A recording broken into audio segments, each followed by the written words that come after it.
Welcome to the story of Hercules, one of the greatest heroes of ancient Greece.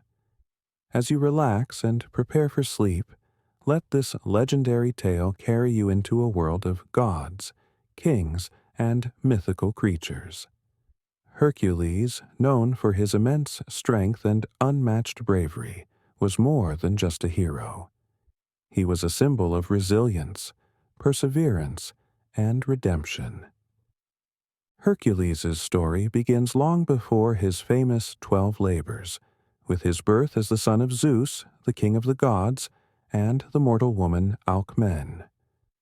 From the moment he was born, Hercules was destined for greatness, but his path would not be easy.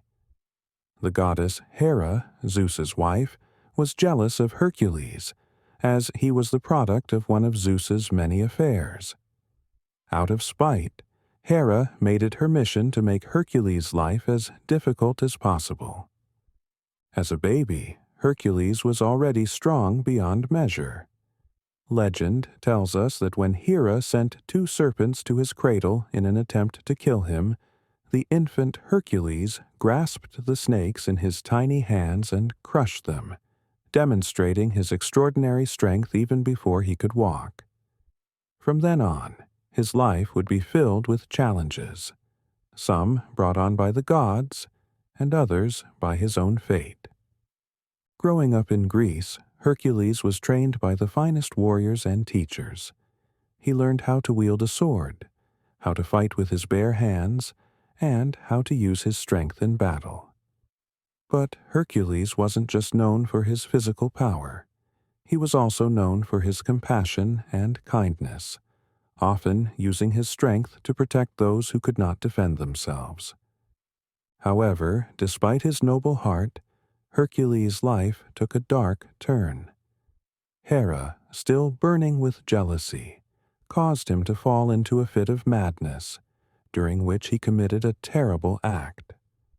Overcome with guilt and sorrow, Hercules sought redemption, and in his search for atonement, he was given a seemingly impossible task.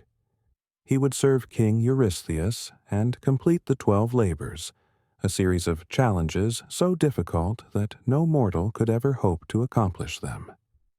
But Hercules was no ordinary man. His journey through the 12 labors would become one of the most famous tales of heroism in all of mythology, and each labor would test not only his strength, but also his wit, endurance, and courage. From slaying the mighty Nemean Lion to capturing the 3-headed guardian of the Underworld, Cerberus, Hercules faced dangers that only a hero of his stature could overcome. Chapter 1. The Early Life of Hercules. Long before Hercules became the mighty hero celebrated throughout the ancient world, he was simply a boy, born into extraordinary circumstances. His father, Zeus, the king of the gods, had fallen in love with a mortal woman named Alcmene, who lived in the kingdom of Thebes. Though Zeus was known for many affairs, this union produced a child of immense strength and power, destined to become one of the most revered figures in Greek mythology. From the moment of his birth, it was clear that Hercules was no ordinary child. His very presence was a reminder of Zeus's infidelity, and the goddess Hera, Zeus's wife, burned with jealousy. Determined to rid the world of this reminder, Hera sought to end Hercules' life while he was still a helpless infant. One night, she sent 2 serpents into his cradle, their fangs ready to strike the young child. But even as a baby, Hercules was no victim. With his tiny hands, he grabbed the serpents by their necks, squeezing them until they were lifeless. When Alcmene rushed in to check on her son, she found Hercules lying peacefully in his crib, the dead serpents in his grasp. It was a sign of the incredible strength that lay within him, a strength that would define the rest of his life. As Hercules grew older, his strength only increased, and so did his desire to learn and become a protector of others. he was sent to train with the finest tutors in Greece. Chiron, the wise centaur, taught him not only the ways of battle, but also the arts of wisdom, music, and medicine. Hercules was skilled in every discipline he touched: swordsmanship, archery, wrestling, and even playing the lyre. Though he was known for his unmatched strength, Hercules was also a man of great intellect and compassion. Despite his talents, Hercules' life was far from peaceful. Hera's hatred for him never waned, and as he grew into a young man, she continued to meddle in his fate, causing him suffering at every turn. Hercules, however, pressed on, determined to use his strength for good. One day, as he was traveling through the countryside, Hercules encountered a terrifying creature. A lion with impenetrable skin that roamed the hills of Cithaeron, terrorizing the villagers. Without hesitation, Hercules leaped into action. Armed only with his great strength and courage, he wrestled the lion to the ground, strangling it with his bare hands. It was one of his first great feats, and from that moment the people began to see Hercules not just as a man, but as a hero. Though Hercules' physical strength made him a formidable force, it also led to tragedy. Hera, ever vengeful, caused him to fall into a madness, during which he committed a terrible act, one that would haunt him for the rest of his life. When he finally regained his senses and realized what he had done, Hercules was overcome with grief and shame. He sought forgiveness, but he knew that words alone could not atone for his actions. Hercules turned to the oracle of Delphi, seeking guidance on how he could purify himself and make amends.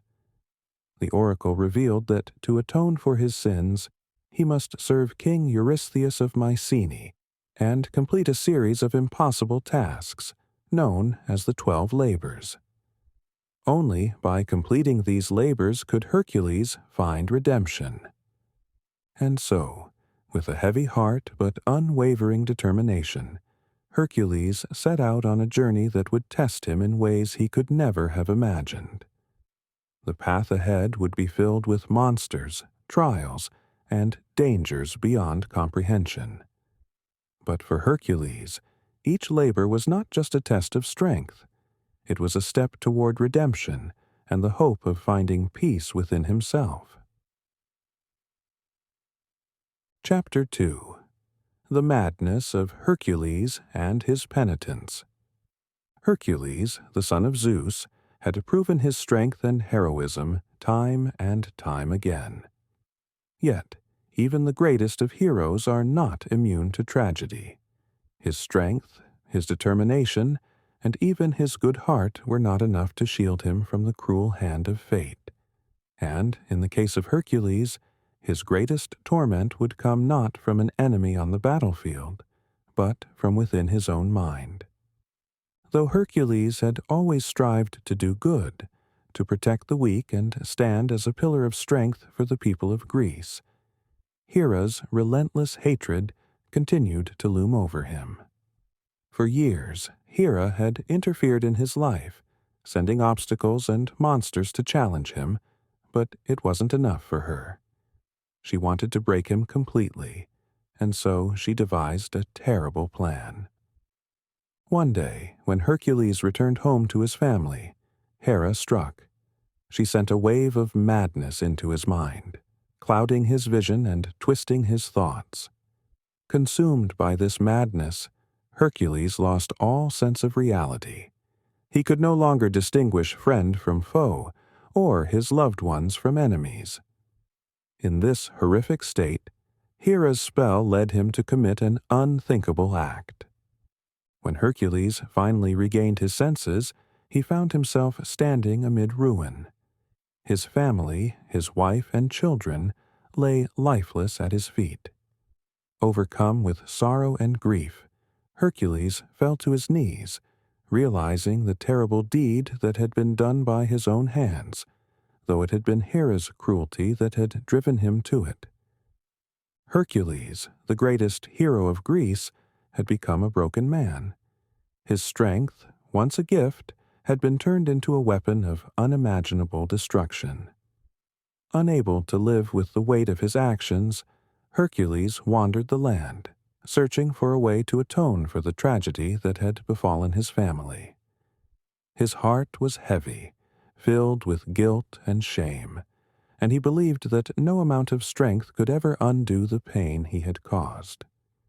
In his despair, Hercules sought guidance from the oracle of Delphi. He hoped that the gods might show him a path to redemption, a way to cleanse his soul of the terrible deeds he had committed. The oracle, speaking the will of the gods, told Hercules that there was indeed a way for him to atone, but it would not be an easy path. He would have to serve King Eurystheus of Mycenae, a ruler known for his cruelty and arrogance. Under Eurystheus's command, Hercules would be tasked with completing 12 labors, each more difficult and dangerous than the last. These labors, designed to be impossible for any mortal to complete, would be Hercules's chance to cleanse himself of his sins and earn his redemption.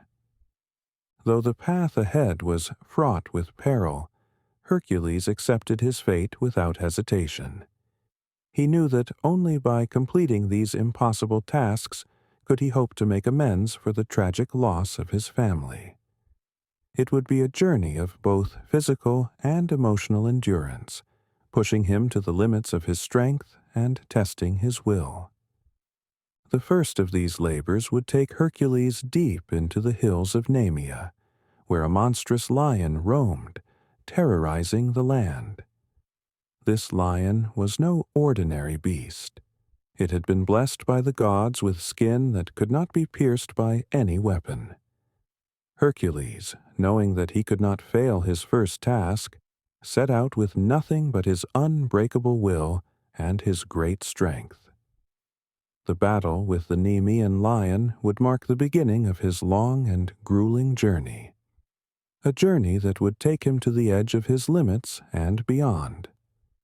Though Hercules had been driven mad and made to suffer the loss of his family, he was now determined to find peace and redemption, no matter the cost.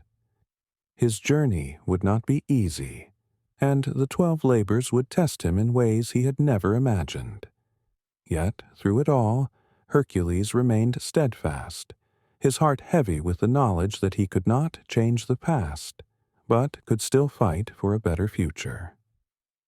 Chapter 3. The First Labor, the Nemean Lion. Hercules, burdened with the weight of his tragic past and driven by the need for redemption, set out to begin the first of his 12 labors.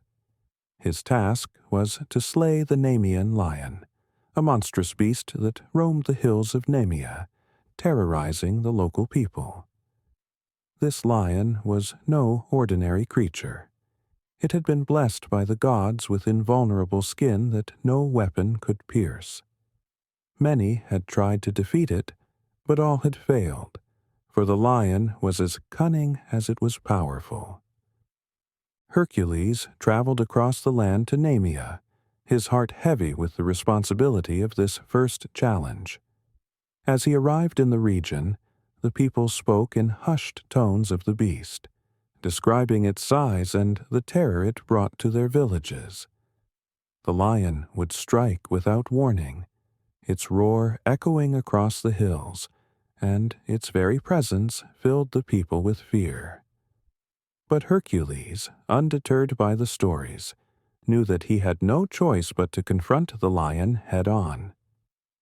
The sky began to darken as Hercules ventured into the hills, searching for the lion's lair. He carried with him his mighty club, a weapon of raw strength and a bow with arrows tipped in bronze. Though he knew the lion's hide was said to be invulnerable, Hercules trusted in his strength and his wits. He would find a way to complete this labor, just as he had vowed to complete all 12. As Hercules approached the cave where the lion was said to dwell, he could hear the beast's deep growl echoing from within the darkness. The air grew still, and the earth seemed to tremble beneath the weight of the lion's power. With careful steps, Hercules moved closer to the mouth of the cave, his eyes scanning the shadows for any sign of movement. Suddenly, with a roar that shook the hills, the Nemean lion leaped from the cave, its massive body blocking out the light. Its golden fur shimmered in the fading daylight, and its eyes glowed with an unnatural intensity. The lion towered over Hercules, its claws sharp and its fangs bared, ready to strike. Hercules raised his bow, drawing an arrow and aiming for the beast's heart. With a quick release, the arrow flew through the air, but as soon as it struck the lion's hide, it shattered into pieces, unable to penetrate the creature's invulnerable skin. The lion roared again, charging toward Hercules with the force of a thunderstorm. Realizing that his weapons were useless against the beast's magical hide, Hercules discarded his bow and arrows and picked up his mighty club. He knew that defeating the lion would require more than just brute strength. It would require cunning.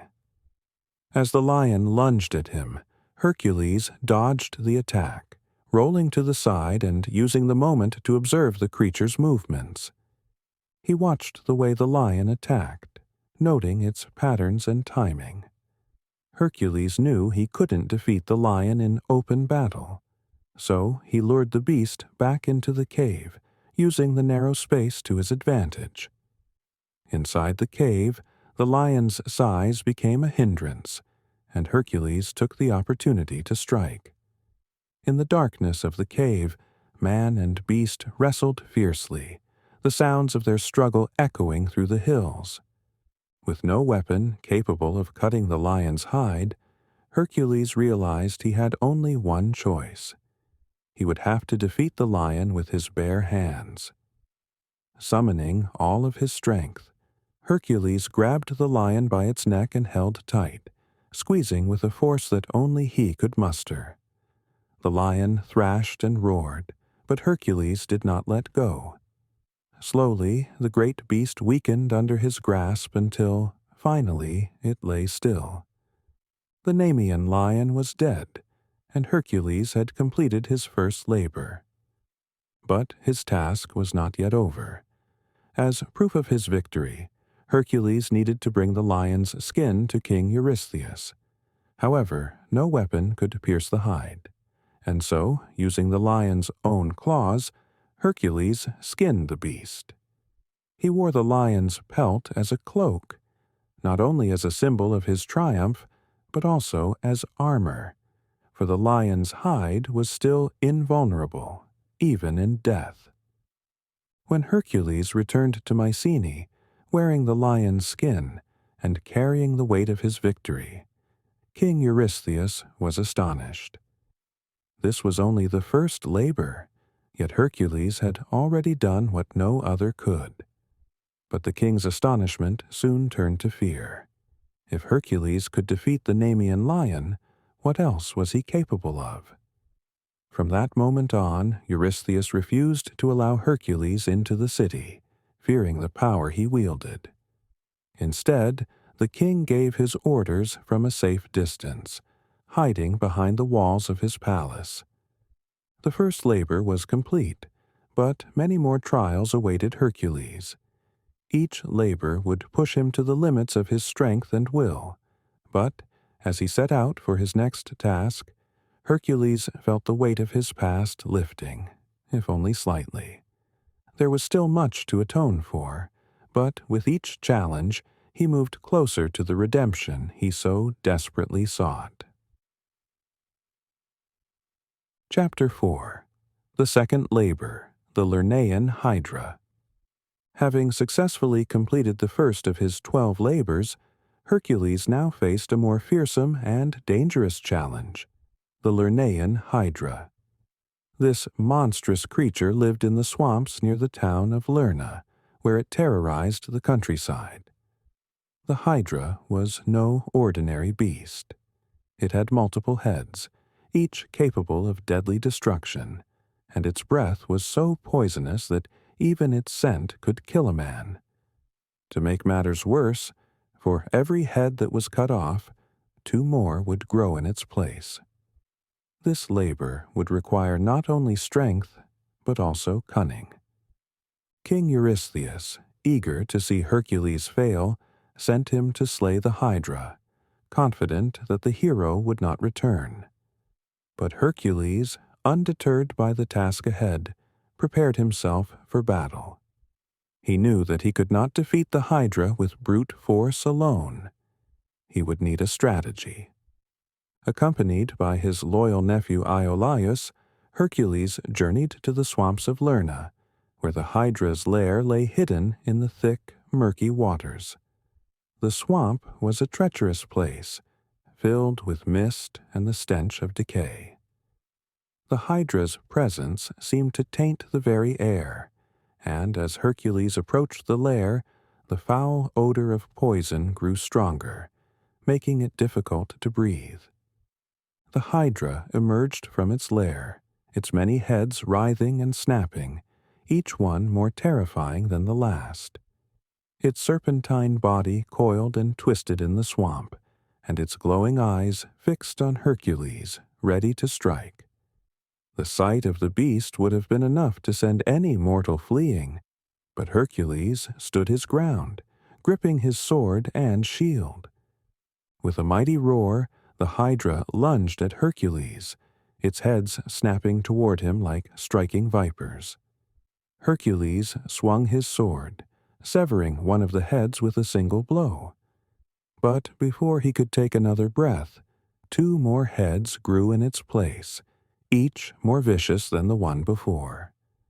Realizing that cutting off the Hydra's heads would only make the creature stronger, Hercules quickly adjusted his strategy.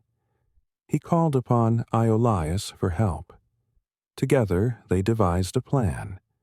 For each head that Hercules cut off, Iolaus would burn the wound with a torch, preventing new heads from growing. Hercules moved swiftly, slicing through the Hydra's heads with precision, while Iolaus followed close behind, using fire to cauterize each wound. The air filled with the hiss of burning flesh and the Hydra's furious roars as head after head fell, only to be stopped from regrowing by Iolaus's flames. The battle was fierce, and the Hydra's poison filled the air, threatening to overpower Hercules.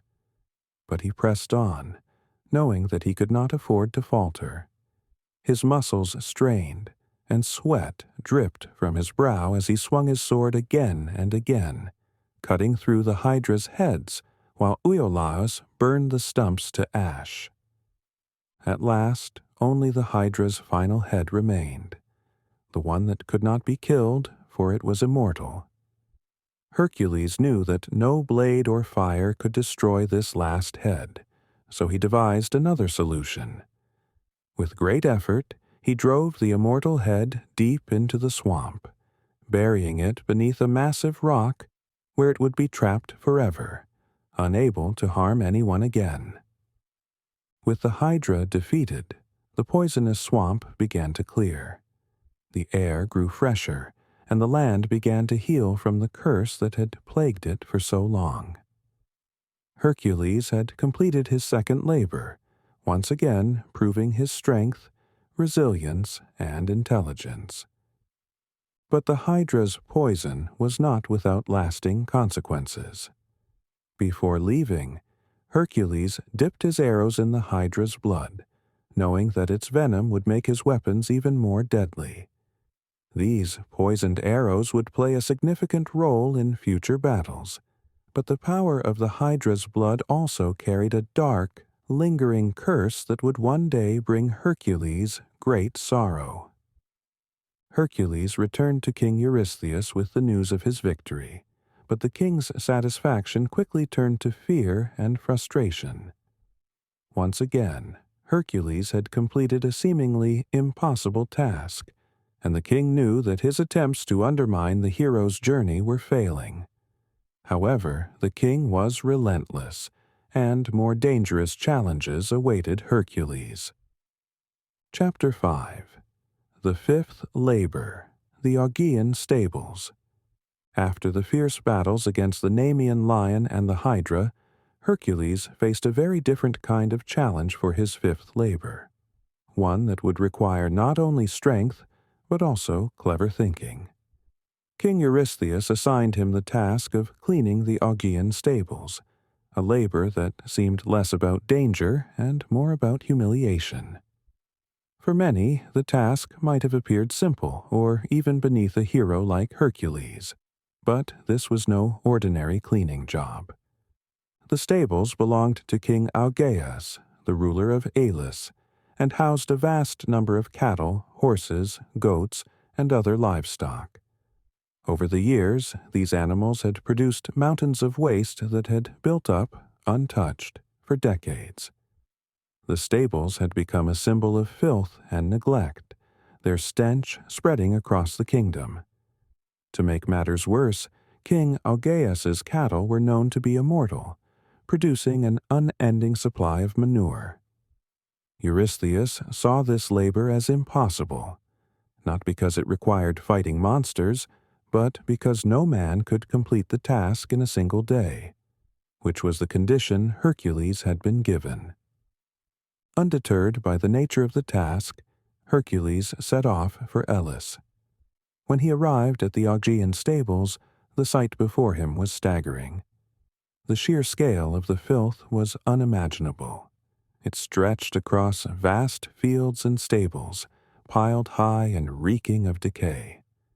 No shovel or rake could possibly clean the stables in the time he had been given. But Hercules, ever resourceful, quickly devised a plan. Hercules approached King Augeas and proposed a deal.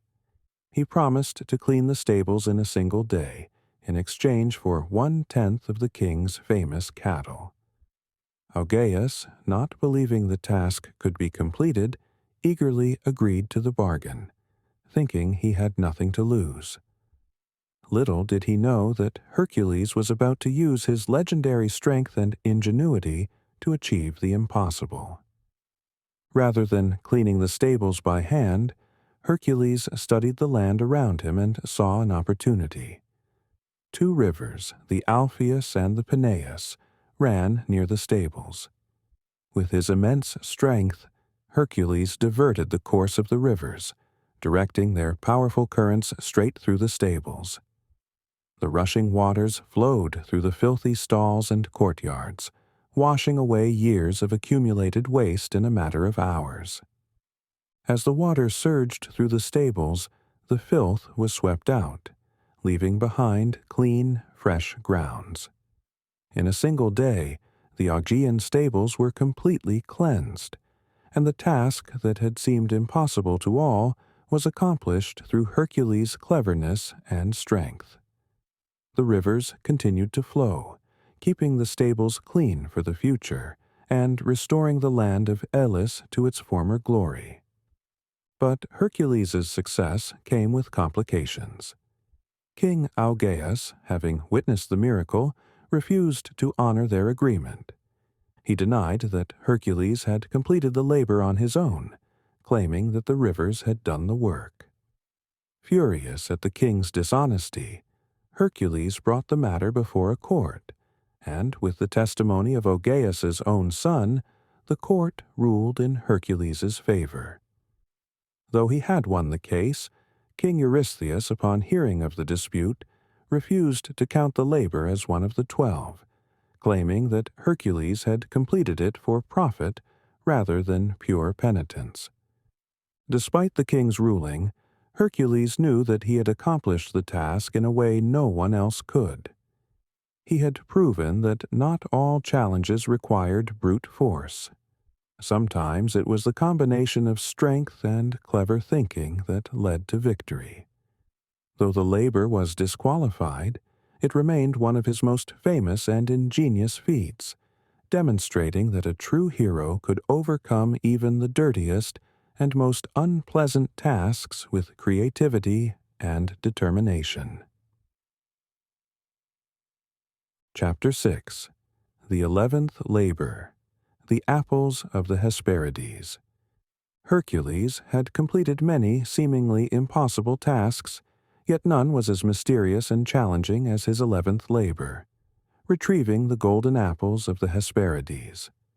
These apples were said to be sacred, a gift from the earth goddess Gaia to Hera, and they grew in a garden far beyond the reach of mortals. The apples were not only beautiful, but also bestowed immortality on those who ate them. They were protected by the Hesperides, the nymphs of the evening, and by the fearsome dragon Ladon, who coiled around the tree to guard its precious fruit. No one knew the exact location of this hidden garden, making this labor as much a test of Hercules' wisdom and perseverance as it was of his strength. King Eurystheus, hoping to see Hercules fail, believed that this task would be the hero's undoing. But Hercules, undeterred, set off on his journey across distant lands, determined to find the fabled apples. Hercules wandered through unknown territories, seeking anyone who could point him in the right direction. Along the way, he encountered various challenges and enemies, but his search for the garden continued. His travels eventually led him to the mighty Atlas, the Titan who had been condemned to hold up the sky for eternity. It was said that Atlas was the father of the Hesperides, and Hercules realized that Atlas might hold the key to finding the garden. Upon reaching Atlas, Hercules proposed a deal. He asked the Titan to retrieve the apples from the garden in exchange for temporarily taking on Atlas's burden of holding up the sky. Atlas, who had long desired a reprieve from his eternal punishment, agreed, relieved at the chance to rest his weary shoulders. Hercules, using his immense strength, took on the unimaginable task of bearing the weight of the heavens, while Atlas set off to retrieve the apples. For the first time in ages, Atlas was free to walk the earth again. He made his way to the garden of the Hesperides, where the nymphs watched over the golden apples. The sight of the sacred tree, glistening with the glow of immortality, was breathtaking. Atlas, using his strength, easily plucked the apples from the tree, and for a moment he considered not returning to Hercules. After all, with Hercules now bearing the sky, Atlas could roam free forever. But Hercules, as clever as he was strong, had anticipated Atlas's hesitation. When Atlas returned with the apples, Hercules praised him for his help and asked if Atlas could take the sky back for just a moment while Hercules adjusted his cloak to make the burden more comfortable. Atlas, not realizing the trick, agreed and lifted the sky back onto his shoulders. The moment the sky was lifted from his hands, Hercules thanked Atlas and swiftly took the apples, leaving Atlas to once again bear the weight of the heavens. With the apples in hand, Hercules set off on his return journey to Mycenae. He had completed the labor, but there was still one more challenge awaiting him. As the apples were sacred to Hera, they could not remain in the possession of mortals. Once King Eurystheus had seen the golden fruit, the apples were returned to the gods, where they belonged. Through his cleverness, Hercules had not only retrieved the golden apples, but also outwitted a Titan. His 11th labor was complete, and only one final task remained before his journey toward redemption would be over. Chapter 7. The 12th Labor. The Capture of Cerberus. The final labor of Hercules was the most daunting of all. After completing 11 nearly impossible tasks, King Eurystheus sought to assign Hercules a labor that no mortal could possibly survive: For his 12th and final challenge, Hercules was ordered to descend into the underworld and bring back the fearsome three-headed dog Cerberus, the guardian of the gates of Hades. Cerberus was no ordinary beast. His role was to prevent the living from entering the land of the dead and to stop the souls of the dead from escaping. With 3 snarling heads, the tail of a serpent, and the ferocity of a beast born of the underworld, Cerberus was one of the most terrifying creatures in all of mythology. To capture him, Hercules would need more than strength. He would need courage, resolve, and the favor of the gods. Hercules, aware that this task would be his most dangerous yet, set out for the entrance to the underworld. Before beginning his descent, he sought the help of the gods. He traveled to the temple of Eleusis, where he was initiated into the Eleusinian mysteries, ancient rites that granted him protection and guidance in his journey to the land of the dead. With their blessings, Hercules was ready to face his final labor. The path to the underworld was shrouded in darkness and silence. Hercules crossed the river Styx with the aid of Charon, the ferryman who transported souls to the realm of Hades. Once across the river, Hercules entered the land of the dead, a shadowy, eerie place where the souls of the departed wandered. Though the dead surrounded him, Hercules pressed on, determined to complete his final task. Upon reaching the throne of Hades, the god of the underworld, Hercules bowed in respect.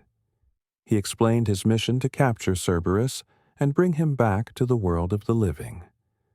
Hades, intrigued by Hercules' bravery and persistence, agreed to allow him to take Cerberus, but only under one condition. Hercules could not use any weapons. He would have to capture the beast with his bare hands. Hercules accepted the challenge without hesitation. He made his way to the entrance of the underworld, where Cerberus stood guard, his 3 heads growling and snapping, his serpent tail lashing the air. The creature was enormous, far larger and more terrifying than anything Hercules had faced before. But Hercules, drawing on his immense strength and courage, approached the beast without fear. The battle that followed was fierce. Cerberus lunged at Hercules with all 3 heads, his sharp teeth flashing, but Hercules was quick. He dodged the attack and, with his powerful hands, grabbed hold of the beast. Cerberus thrashed wildly, trying to escape, but Hercules held tight. With every ounce of strength he possessed, Hercules wrestled the creature into submission, avoiding its deadly bites and the strike of its serpent tail. Slowly but surely, Hercules subdued Cerberus, forcing the beast to bow to his will. With Cerberus in his grasp, Hercules began the long journey back to the world of the living. As he ascended from the underworld, he led the monstrous guardian, still under his control, toward King Eurystheus. When the king saw the fearsome creature approaching, he was overcome with terror. He had never expected Hercules to return, let alone with Cerberus in tow. Trembling, the king hid inside a large bronze jar, too frightened to face the hero and his terrifying prize. Once Hercules had completed his task and presented Cerberus to the king, he released the creature, allowing it to return to the underworld, where it would continue to guard the gates of Hades. Hercules had achieved the impossible, not only defeating Cerberus, but also escaping the underworld alive. His 12th labor was complete, and his journey toward redemption had come to an end. Through his strength, cunning, and resilience, Hercules had triumphed over every challenge set before him. His 12 labors, each more difficult than the last, had tested him in every way, but Hercules had emerged victorious, earning not only his redemption, but also his place among the greatest heroes of all time.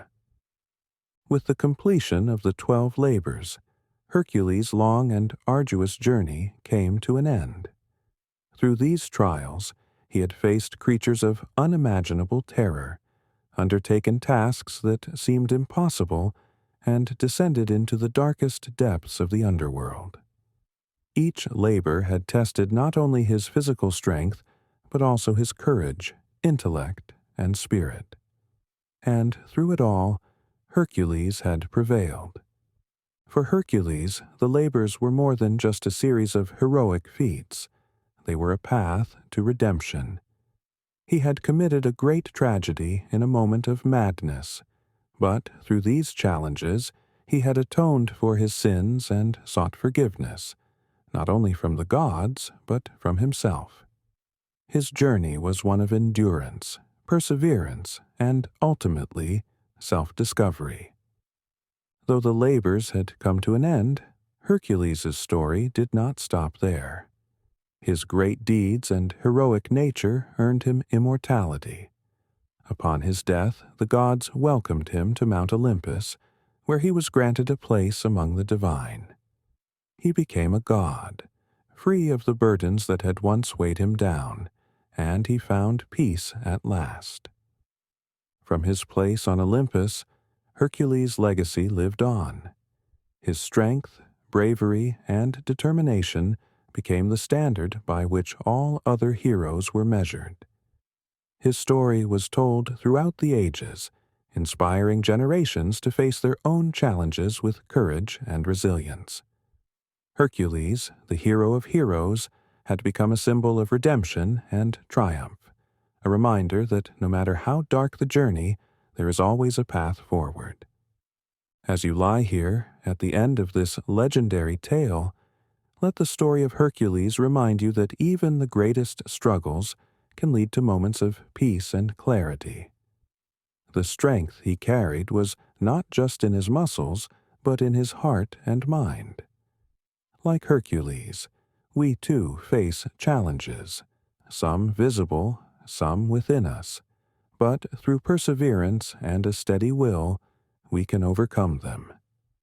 Feel the calm that comes with the end of the journey.